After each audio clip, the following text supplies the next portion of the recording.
You may have heard of Doctors Without Borders, physicians who donate their vacation time to helping people around the world. Well, it turns out there's an equivalent of sorts among engineering and other students at Carnegie Mellon University right here in our region. They take on technology projects in developing nations, and a new book, Geeks on a Mission, tells their story. Dr. Alex Hills is the editor. He's Distinguished Service Professor at Carnegie Mellon. And welcome, good to have you. Thank you. So tell me a little bit, how did Geeks on a Mission come about?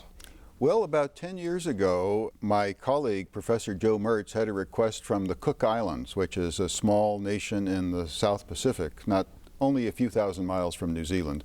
And they needed some help with a project. We sent one or two students there, and it was such a big success that we decided to try it in other places, and the program just grew from there. And it's grown from there. That's right. Really cool. And so these types of projects, I would, obviously if you're financially in a position, you hire one of these big global IT consulting firms. They come in, they do the analysis, they show you what you do. These students are filling that role essentially in some of these developing countries? Exactly. In fact, these students could be getting summer jobs on Wall Street or Silicon Valley, but they choose to volunteer for these projects instead. Our nonprofit clients certainly couldn't afford any of those expensive consultants you mentioned, but we send our students in to do the same thing that a real consulting firm would have done, and so they're full-blown professionals. They're peers to the executives that they're working with, and it just turns out to be a great experience for the students, and also they do some great work for the clients too. Well, and the book really sums that up. This is really told through the words of the students themselves, right? Right. It's Geeks on a Mission, and then the subtitle is in their own words. So the students are telling their own stories, and it's pretty clear when you read these stories. It's pretty clear the transformation that happens. It's pretty remarkable. Well, and you mentioned the Cook Islands. Give me an example of one of the countries they've worked in and the kind of work they've done. Beyond the Cook Islands? Beyond the Cook Islands. Well, we've done several places in several South Pacific islands, or I should say Pacific islands, including Palau and the Marshall Islands. We've worked in Africa, in Ghana and Rwanda. We've worked in South America, in Peru and Chile. We've worked in Asia, in places like India and Sri Lanka. Well, I think you brought some images of some of the African projects. What were they doing there? Well, there were two in Africa. We actually do ongoing projects. We're working on an ongoing basis in Rwanda. So let me tell you a little bit about Rwanda.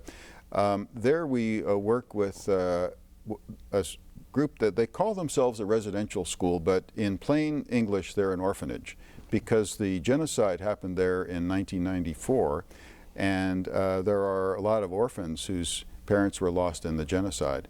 So there's a nonprofit group that has put this residential school together, and it's a huge success. It's really a very impressive operation. The students live in houses with their mothers, they say, their house mothers, and they really live as families. But in addition to all that, the school is trying to introduce computers and technology into the curriculum. So that's how we send in our geeks as consultants.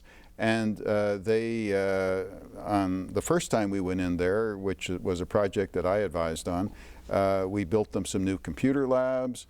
We upgraded their Wi-Fi network. They have a Wi-Fi network. Oh, is that crazy? And yeah, our students, as they were on the ground there, they had the following insight, that they were running into a lot of these high school students who really wanted to learn more about the technology.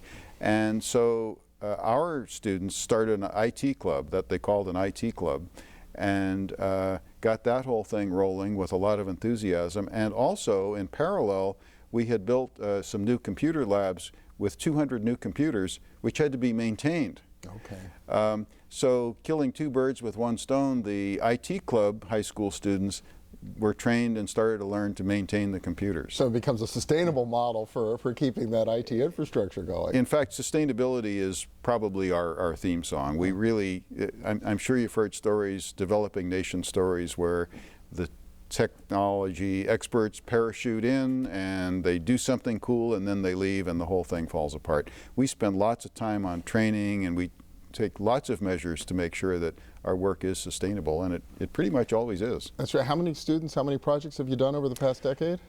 Over the past decade, we've done 35 projects in about 90 students, and we've worked in 14 different nations. Okay, were you hoping this will sweep Carnegie Mellon and maybe other schools that are engaged in this type of education? Well, as a matter of fact, I am myself a geek on a mission, because my mission at this particular moment is to persuade my colleagues at Carnegie Mellon, and we've got a new president there, you might have heard, sure, that this is really, really good stuff. And right now it's a fairly small segment of what's going on at Carnegie Mellon, but in my mind it could be a lot bigger, because it's got such great value for the students. It's their first professional experience, and they really do go through a transformation. It's incredible, and doing a lot of good at the same time. The book is called Geeks on a Mission. Dr. Alex Hills, the editor, thank you so much. Thank you, I've enjoyed it.